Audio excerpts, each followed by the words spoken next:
So I get a lot of questions about why people should or shouldn't get one of these guys to join their family. Let me just kind of sum it up. I do this pretty often, but I want to remind you, they don't make great family pets. In fact, monkeys can be pretty dangerous as a whole. These guys have sent me to the ER for stitches.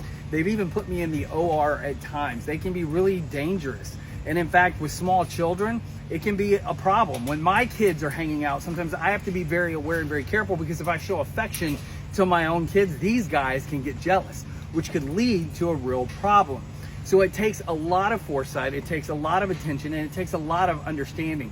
These guys, just like Nick here or Liana, they're very strong. In the caging that you see here, we have 6-gauge welded wire. Liana, multiple times, has been able to rip those wires apart, tear the welds. They're very, very strong. These animals need lots of space, lots of place to run and play, to be themselves, and it's very, very important. So we had a contractor here today who's gonna help us rebuild all of the outdoor enclosure.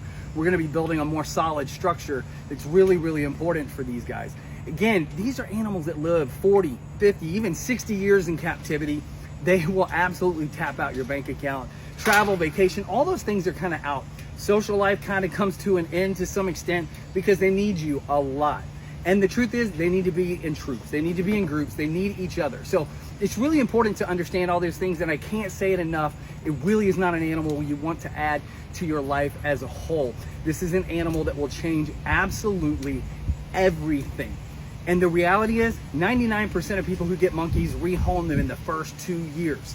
So I want to remind you, just don't step into it, because at the end of the day, it's not helping these animals, it's not helping you, and it creates a problem for those of us who put ourselves out there and do this work day in and day out.